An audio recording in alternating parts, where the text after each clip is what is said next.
These computer pictures are being generated by the Archimedes, a desktop 32-bit micro which is based on a reduced instruction set chip. The amazing thing about this machine is the speed of execution. Well, here's another demonstration. In fact, this program took just a few minutes to write, and believe it or not, it's only this dozen lines of BASIC. This is the Archimedes 305 machine, one of two new BBC micros. As you've seen, it has very impressive graphics which provide the user with a friendly interface known as WIMPs. That stands for Windows, like this one here, Icons, these symbols that you see at the bottom, there's the palette, notepad, diary, clock and so on. Then menus, I can call up a menu just here, and pointers. Well, in this case, it's an arrow I've been pointing with, and that's operated by this gadget, which is called a mouse. But WIMPs are pretty standard these days, so what makes this machine different? Well, in this technical introduction to the Archimedes, I'm going to be looking at the design of the machine and talking to Roger Wilson, who is one of the Acorn team that created it. We'll also be looking at part of the manufacturing process, and you'll see some simple troubleshooting. So what makes up the Archimedes 305? Well, it's the usual three-box design. There's the monitor, keyboard, and computer with a built-in 3.5-inch disk drive. By the way, the mouse is provided as standard. The keyboard has a similar layout to the latest IBM PC, except it has the added advantage of a copy button, which will keep the programmers happy. And of course, there's the familiar red function keys of the other BBC micros. At the heart of any micro is the printed circuit board. At first sight, the board for the Archimedes looks much like any other, except perhaps for these square chips, which are the main chipset. There's the CPU, memory controller, the input-output controller, and video controller. The memory over here, though, looks a bit more conventional. Well, I've displayed the main features of the board inside the 305 on this graphic. Here's the circuit board viewed from the side.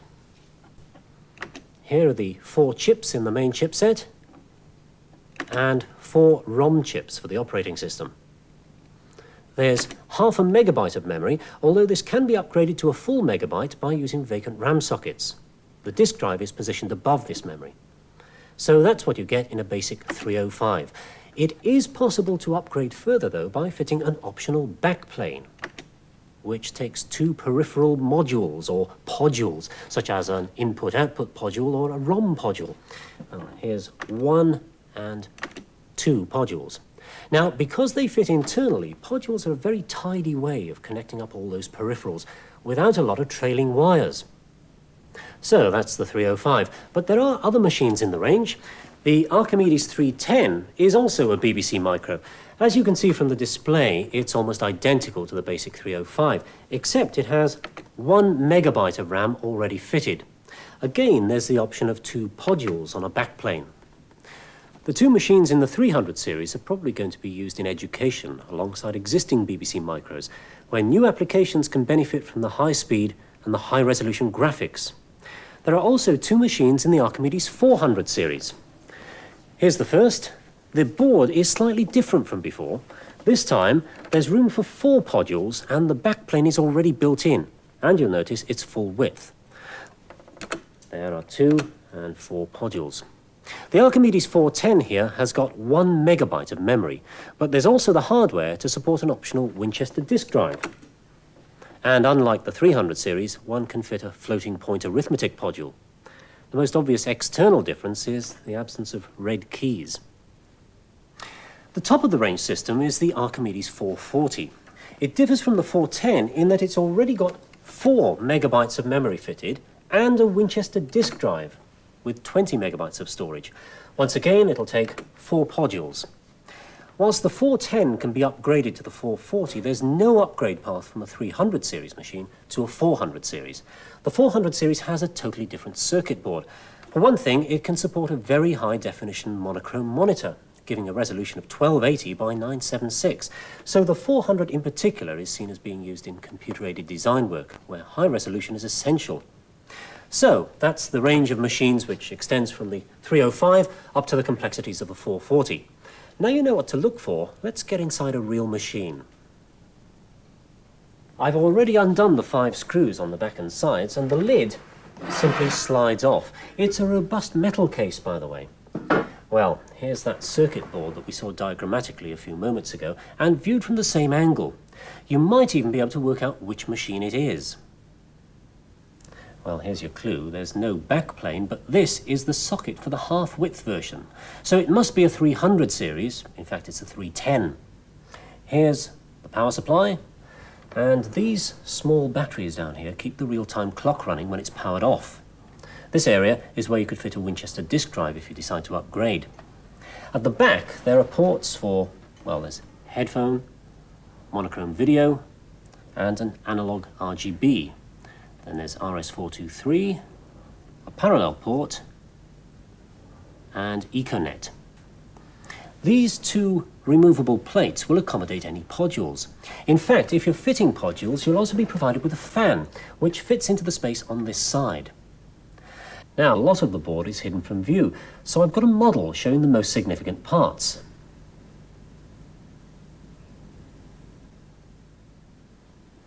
I've coloured the 4 main areas of the board, each associated with one of those big square chips. The bulk of the board deals with input and output. Of course, that looks after the keyboard, the mouse, disk drive, as well as the serial, printer, and Ethernet ports. Now, that's all managed by this input-output controller. These sockets, on the other hand, are managed by the video controller chip, which not only handles the visual display, but also produces some pretty remarkable sound, and in stereo. Now, here's the bit you couldn't see before. It's the memory. On a 310, all these positions will be fitted with RAM. On the 305, the second row sockets here will be vacant, ready for a dealer upgrade. There's one important area of memory that isn't controlled by this memory controller chip, and that's the operating system. The 4 ROMs which fit in here. They're controlled by the central processor, the Acorn RISC machine. And inside this innocent-looking piece of black plastic is the first of a new breed of silicon computer. That's RISC, or Reduced Instruction Set Computer. I've been joined by Roger Wilson, who helped design the chip in the first place. Roger, I know that RISC stands for Reduced Instruction Set Computer, but reduced compared to what? It's been reduced compared with a conventional instruction set computer like the Motorola 68000, which you'll find in many machines nowadays. You've taken away some of those instructions, I take it. So why? I mean, doesn't that lead to a less capable machine? Well, when we look at the instructions that the machine needs to use when executing a program, we find that 80% of the time, nearly all of the time, just 20% of the instructions are being used. We take away the other ones, and the ones that are being used frequently, we optimize, we make the machine run as well as possible, so that it all goes very quickly. Can you give me an example of the kind of instruction that you could take away safely? Well, one that we did take away on the Acorn RISC machine was the divide instruction. If we do need to do a divide, you open the manual at the right place and there's the equivalent sequence of 10 simple instructions to do the job. Well, I write simple programs. What happens to my code once I've typed it into the machine? Well, we've got a little picture that shows what happens. You write source code in a high-level language like BASIC, C or Pascal. That's fed into either a compiler or interpreter, depending on what flavour the language is. That takes your English-like instructions and changes them into the actual machine code instructions that this complex instruction set computer needs to execute. This uses microcode to take the instructions coming at it, understand them whether they're simple or complex, feed them into the logic that actually does the job, and produce a result at the bottom. I see. So with a CISC, that's a complex instruction set computer, you've got one area of the chip that's standing by, taking in instructions and sorting out the complex ones from the simple ones. Yes, it needs to look at every instruction as it comes in, work out whether it's complex or simple. This means that the simple ones always take 2 or 3 cycles as it's working out the difference. So it's always going to be type consuming? It always takes a long time, yes. So how are things different with the RISC chip? Well, we still write in the source code, and guess what? It still feeds into a compiler or interpreter as appropriate. But we make a promise to ourselves when we design that compiler that it will only emit the simple instructions. So when we go down to the hardware, it's much smaller and it can be run much quicker because it only ever gets the simple instructions. So it knows in advance that there will never be any complex instructions. If the compiler needs to do a complex job, then it emits the equivalent set of simple instructions. So you get a speed increase anyway, even if you're doing 7 or 8 different subtasks to simulate your complex instruction. Yes, because the simple instructions of the RISC chip run so quickly, even though it needs to use more of them in order to do a complex job, the result is still quicker. You win both ways. Well, it's an ingenious idea, but in one sense it's very simple. Why hasn't it been done before? It took a long time in computer science to gather the evidence that meant that we could do this. So it's taken 20 or 30 years while we've analysed programs in a theoretic sense. The other thing is it may be simple, but it's a lot harder to actually do the design. With the CISC computer, we've got the microcode, which is essentially software to do the job. With the RISC computer, everything's locked into the piece of silicon. So if something's wrong, then we have to pay a lot more. Did Acorn think up RISC? Was it their idea? No, it began in America. IBM, of course, invented it. They seem to invent most things in computing. Then it spread to universities in America, where they were doing research into computer architectures. And finally, on the west coast of America, somebody put what was theory into practice. And at the University of California in Berkeley, they built the world's first single-chip RISC microprocessor in 1982. We began our research and design in 1983, after they proved that it could be done. So it's taken you, what, 4 years to get it right? Well, it actually took us about 2 years from starting the design in 1983 to having working ARM chips for our laboratories. We then proceeded to make all the support chips and write the software and design the actual computers that we see now. So no way is this an experimental machine? We have used them for a long time. The central processor itself we got back in April 1985, and we've made another one since then, which is what's in these machines. You've made some very fundamental changes here. You've changed the brain of the machine, and it sounds as though you're doing away with compatibility with any other existing machines. Is that true? It's not true at all. The source code that we're feeding into these compilers is identical, and this machine comes with a basic interpreter that can understand all the programs you wrote for previous Acorn machines like the BBC machine or the Electron. We can use the power of the RISC computer, which is going so much faster, to actually emulate the instruction order codes of previous computers. So instead of having a compiler that feeds it its own instructions, we can have a little interpreter that looks at instructions for, say, the 6502 microprocessor, translates that on the fly. And because we've got so much power, that actually works, and you can do it in real time. People can run programs from the BBC machine on this with no change, even to those bits that are written in the BBC machine's own machine code. If you can get it to pretend to be a 6502, then presumably you can get it to emulate other machines. Are you doing that? Yes, we are going to provide an IBM PC emulator. That is a program that pretends to be an Intel 8088 and the various support chips that are in an IBM PC. Tell me, are other manufacturers tumbling over themselves to get RISC machines out? Well, we've already mentioned IBM. They've been selling a RISC machine for a small while in the workstation market, and many people like Pyramid, Sun, Hewlett-Packard, Apollo are releasing RISC machines as the only way forward for increased power in the computers that they sell. Do you believe it's the only way forward? Well, all these people are doing it. It seems to be the only way to go. Roger, thank you very much. Well, as I said, this is a full 32-bit machine, and that means there's a good deal of information to be moved about. For a start, there's going to be 32 separate signals coming in and out of our ARM chip. So we need to have 32 tracks for the data bus. There's also a 26-bit address bus, which means that the chip can address 64 megabytes of memory. Now, all those connections take up a fair amount of space, and they make for a pretty complicated circuit board. In fact, a conventional double-sided PCB would have been horrendously difficult to design and would have been unacceptably large. That's why Acorn went for a 4-layer board. Now, here's a model of the construction. There are tracks on the top and the bottom, as you might expect, but there are also 2 other layers sandwiched in between, like that. These carry the power supplies. The connections between the layers are made by through-hole plating. Here they are. Now, you've got to be especially careful when desoldering a component from a 4-layer board like this, because the through-hole plating is the only means of connecting with the inner layers. So you should never attempt to remove a soldered-in component unless you have the correct extraction tool. The tool needed is a specialized desolderer, and they're few and far between. So we went to look at an example of one in use at an electronics assembly plant.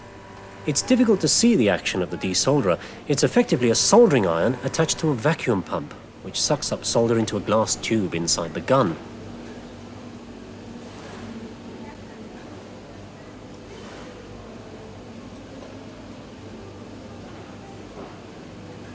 We set up a demonstration with a specially created pool of solder.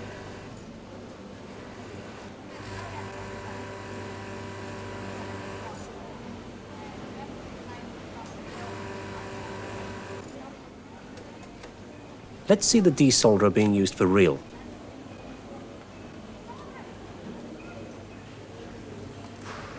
Here's an Archimedes board which has been found to have a faulty component.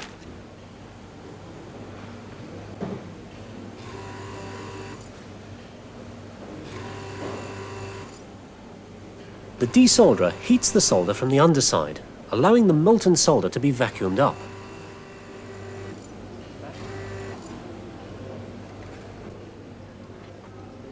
Once the legs are freed, then the faulty component, an integrated circuit in this case, can be lifted out easily.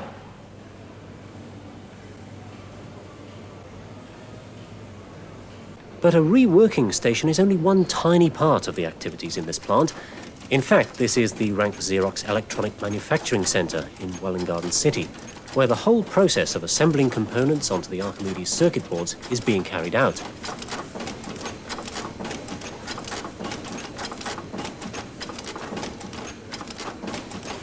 That process involves several stages of automated component insertion. At each stage, boards are tested both electronically and visually.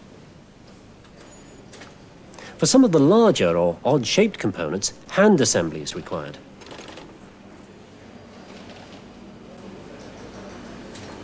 Here it's up to an operator to place the components into position. The component legs are clenched by the operation of a foot switch.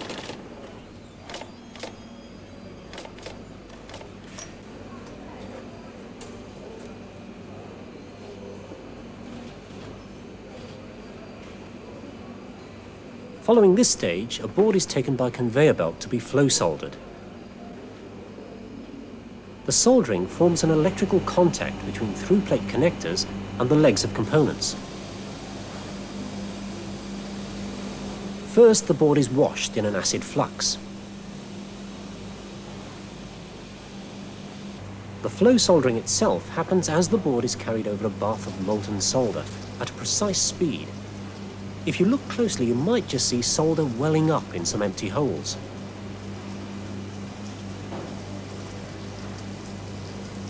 Solder resist is applied to the bare boards before assembly to ensure that only the joints are soldered. Following the soldering, boards head off for a water wash to rinse away the hot acid flux left behind.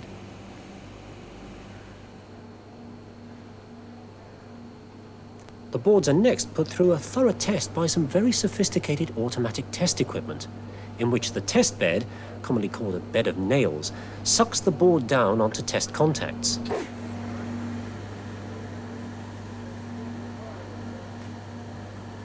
The equipment then provides a visual display as it checks on individual components and circuits in a functional sweep of the whole board.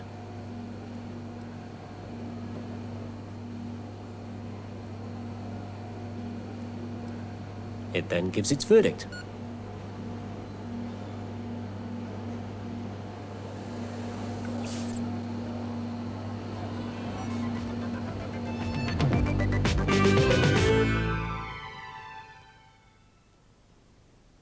Of course, few, if any, workshops will have the sort of test and repair equipment that you find in an assembly plant, so any serious faults will require that the board is sent off for repair.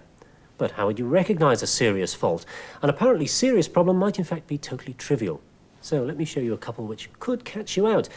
For example, have a look at this. Well, the first thing you might do is start fiddling with the monitor. It obviously looks like a monitor fault, but it's not. In fact, the solution is as easy as this. I press the R button, and I switch off and on again. Quick pause, and there's a perfect picture. All I was doing was reconfiguring the system. This machine is capable of being configured in a way that suits the user. You can choose various options like which display mode you want, which monitor type, keyboard repeat rate, capitals or lowercase, filing system in use, that kind of thing. All that's happened to produce that fault is I'd selected the wrong monitor type. There are basically two types of monitor, known as positive and negative pulse, and the system was simply expecting the other one. There are some standard settings for the configuration stored in ROM. If you have any problems, you can cycle through them simply by holding down R for reset while you power up. Now, you may need to do it several times, but once you're happy, the system will remember it even when switched off. Right, let me create another problem.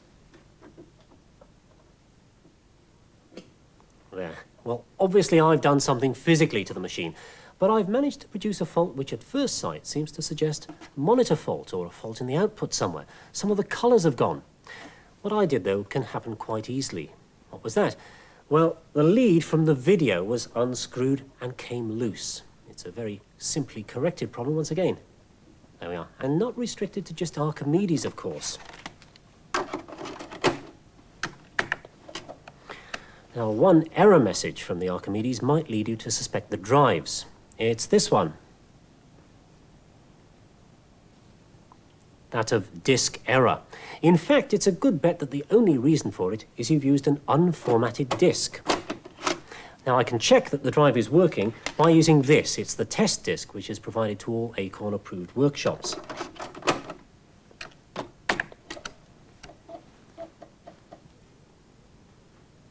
There are dozens of tests on this disk. For example, this display is for checking the way a monitor scans. And indeed, it's also for checking the operation of the mouse. I'll move the mouse around up here, and yes, the pointer moves with it, so that's all right. But a test disk is not a lot of use if the problem is a dodgy disk drive or power supply. In cases like those, you'd need to look inside the machine. Well, there are a couple of straightforward checks you can make. If either of these leads has been knocked loose, then the display would announce that the drives were empty. In fact, yes, that one's loose now. So it pays to check them if you get that message. And you can test whether power is reaching the board by applying a voltmeter here at these spade connectors. Now, black is 0 volts, so measure everything to that. Yellow is plus 12, red here is plus 5, and purple at the back here, minus 5. So if any point is dead, then either there's a short circuit on the board, or there's a problem with the power supply itself. And of course, I could check for that by disconnecting here. As a rule, the most common reason for a user to need to go inside the machine would be to change these batteries, which are used for maintaining the machine's configuration. They ought to be replaced annually. Some educational users may want to add an Econet upgrade. Now, that's a simple job. It uses the same board as the Master 128, and it plugs in down here. That is such a simple job that there, I've done it. Now, of course, this Econet upgrade will allow you to transfer files from 5¼ inch discs, from tape and so on. Eventually, it's also possible that a user will want to upgrade these. They're the 4 ROM chips. Now, with care, that's reasonably easy. Although, unlike similar operations in earlier BBC micros, you have to fit a whole set of 4 chips each time. But these square chips should never be removed without the correct equipment. I've got the device that's used, though. It's this extraction tool.